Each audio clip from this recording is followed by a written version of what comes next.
Bom dia, graça e paz, meu irmão, minha irmã, que neste domingo está aqui comigo, acompanhando a palavra de Deus.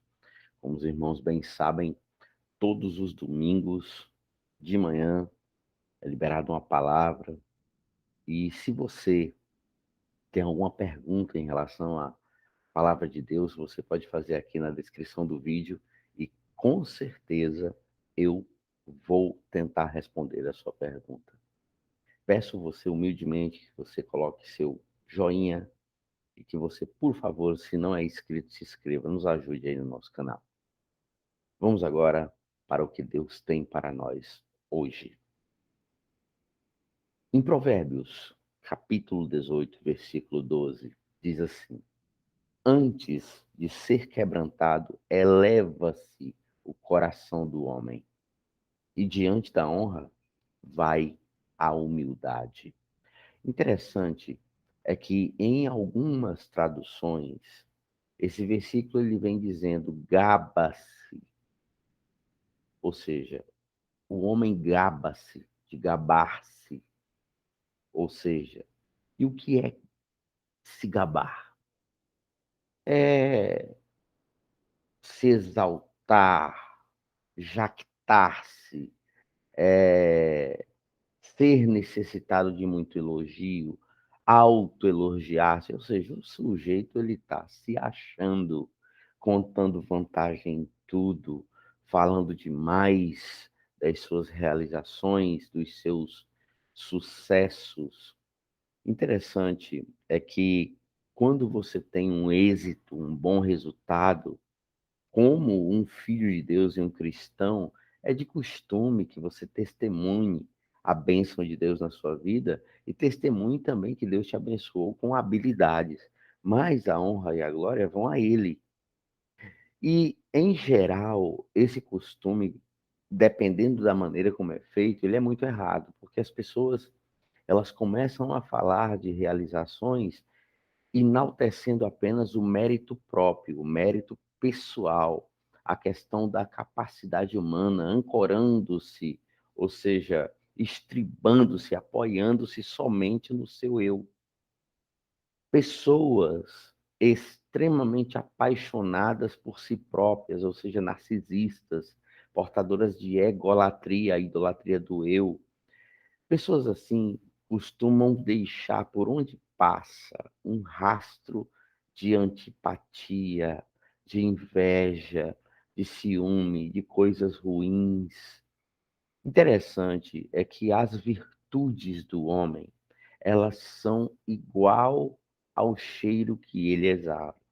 Ou seja, os odores, os cheiros, eles eclodem do homem naturalmente. As pessoas chegam perto e sentem.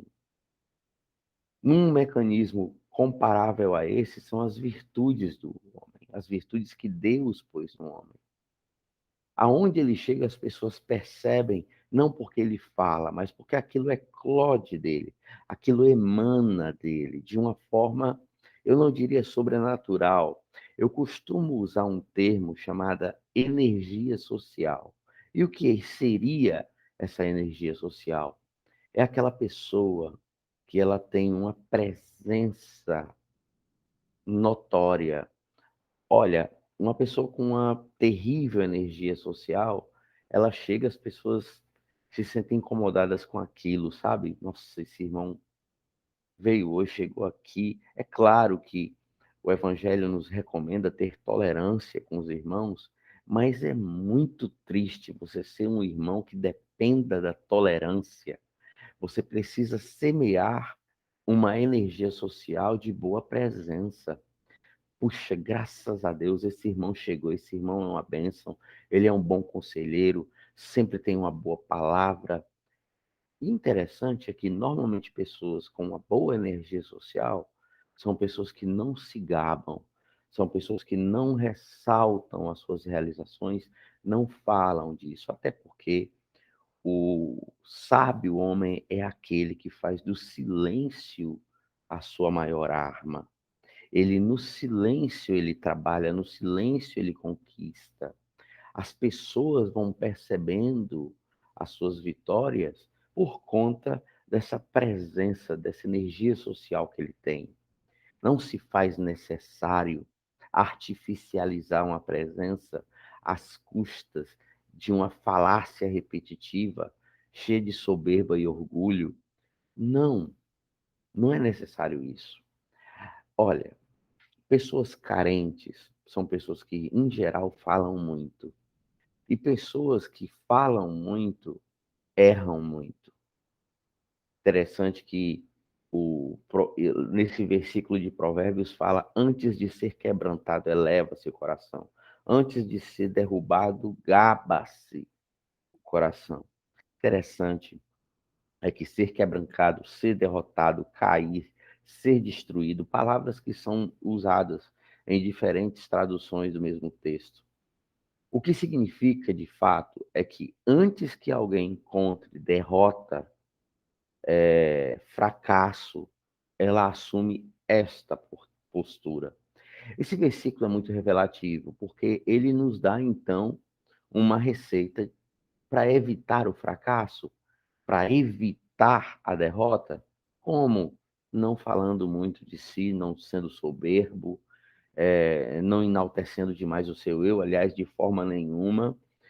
E isso, com certeza, vos servirá como uma vacina contra o fracasso decorrido desse comportamento. Interessante é que a soberba, ela é definida de uma maneira bem basilar como o mau hálito da alma. O mau hálito é uma coisa terrível, porque geralmente quem tem mau hálito não percebe e ele chega para você, por exemplo, você vai trabalhar, ele bom dia, aquele negócio na sua cara, você prende a respiração por um momento, você vai ficando verde, aí você fica sem jeito de falar para esse, nossa, eu vou falar o quê para esse irmão? Que bafo ruim, que bafo miserável. Ah, não tem como, mas a pessoa, ela não percebe.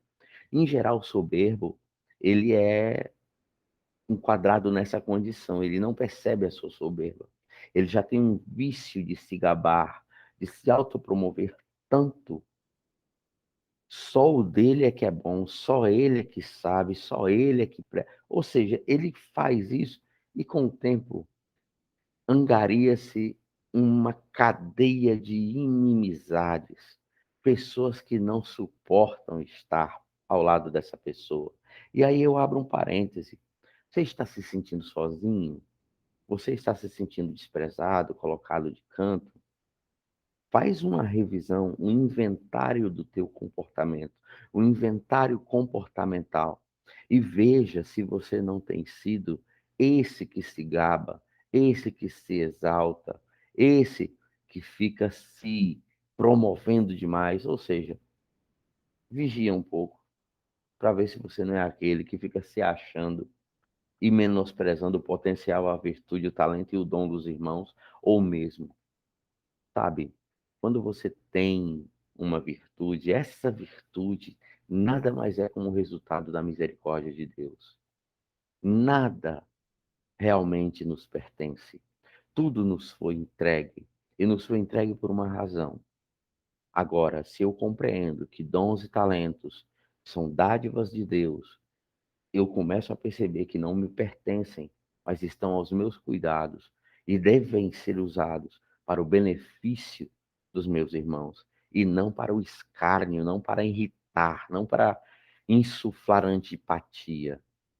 Aí o extremo oposto vem no segundo período do mesmo versículo. E diante da honra vai a humildade. Você percebe que uma pessoa humilde não é aquela pessoa que se faz de coitado, que anda com aquela cara de fome. Não, não tem nada a ver com isso. A pessoa humilde é aquela pessoa que não se deixa embriagar por si mesma, que não se deixa apaixonar por si mesma. É aquela pessoa que tem um autocontrole de modo a graduar essa energia social para ter uma boa convivência. A pessoa humilde é aquela pessoa que ela sempre reconhece o melhor no outro, sabe? Ela sempre reconhece as boas virtudes, até porque em Tito 1,15 fala, né? Tudo é puro para os puros, ou seja, uma pessoa que vê o bem é porque ela tem o bem dentro de si, uma pessoa que vê excessivamente o mal é porque ela está emitindo simplesmente resumo, uma síntese do que é a sua mente por dentro. Antes da queda, infla-se o coração, gaba-se o coração, ou seja, o coração do homem fica elevado, cheio de soberba, altivo. Irmão, vamos vigiar com isso. A pior prisão sem muros é aquela que não se percebe, por isso se fala que é o mau hálito da alma. Bom seria que todos os dias de manhã, quando você acorda, você escovasse os dentes de uma forma também prevista na mesma simbologia. Se essa soberba é o mau hálito da alma, escovar os dentes seria um exame de consciência. Sentar no leito da sua cama quando você acorda e dizer: Senhor, obrigado por mais um dia, só estou vivo porque o Senhor é bom, e tudo que é bom na minha vida é em decorrência do que o Senhor proporciona. Quando nós temos essa relação com Deus e com a gente mesmo, somos educados e a nossa energia social começa a fluir de uma outra maneira. Sabe, é muito ruim, é muito triste você perceber pessoas que têm uma péssima convivência e que na maioria das vezes é em virtude desse se gabar, desse elevar-se o coração.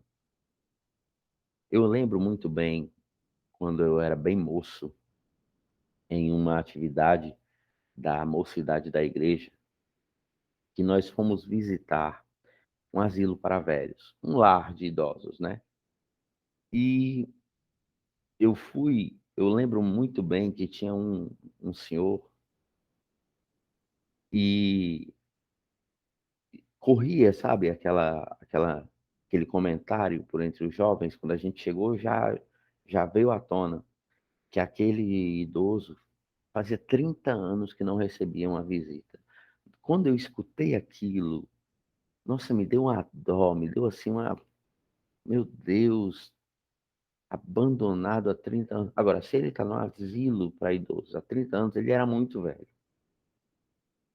Ele devia ter uns 98, 100 anos. Ele era muito, muito idoso mesmo, muito velho. E eu cheguei no quarto dele, já muito debilitado, uma face extremamente amargurada. E eu comecei a orar por aquele homem e meu olho encheu d'água. Aí entrou um enfermeiro que trabalhava lá, ficou parado olhando para minha oração, ficou reverentemente parado e olhando para minha oração. E quando eu terminei de orar, ele olhou para mim e disse assim: Você dá com pena dele, né? Tá com dó dele, né? Aí eu, com o olho cheio d'água, eu disse: é muito triste essa condição. É uma família desnaturada, é uma família desalmada. Aí aquele enfermeiro falou para mim: para pensar um pouquinho que nessa longa vida que ele teve, vamos aqui considerar 100 anos. Nesses 100 anos de vida, ele não foi capaz de conquistar nenhuma amizade. Rapaz, aquilo me deu um estalo assim. Peraí, eu olhei para o homem, as lágrimas enxugou no olho assim. Eu olhei para ele e disse: Nossa, esse homem desperdiçou a vida. Não é dito que isso seja realmente literal, mas é muito provável que tenha sido exatamente isso. Eu fico pensando, como você quer que seja? Você quer ser bem-vindo, desejado entre os seus? Você quer ser recepcionado, convidado? Você quer ser posto dentro do contexto da sua família, inserido? Não se gabe, seja humilde, aprenda a conviver, cultive uma boa energia social. Representar Jesus no meio das pessoas é exatamente assim. Jesus, a figura de Deus Filho encarnado, multiplicou pães e peixes, ressuscitou mortos, salvou a humanidade do jugo do pecado. E quando chamaram ele de bom mestre, ele disse: Bom, por que me chamas bom? Bom é só Deus. Fico pensando se nem Jesus Se achou bom, quem sou eu para me gabar? Precisamos pensar nisso. Precisamos ser honestos, nem que seja na esfera mais íntima das nossas considerações. Meu irmão, minha irmã, pare e pensa. Às vezes a tua solidão é só uma questão de energia social. Medite em Provérbios 18:12. É possível que você descubra algumas coisas que você precisa corrigir em você mesmo. Preste atenção. Quais são as palavras que você mais usa durante o dia? O eu, o nunca, o sempre. Termos extremistas que são associados a você. Cuidado.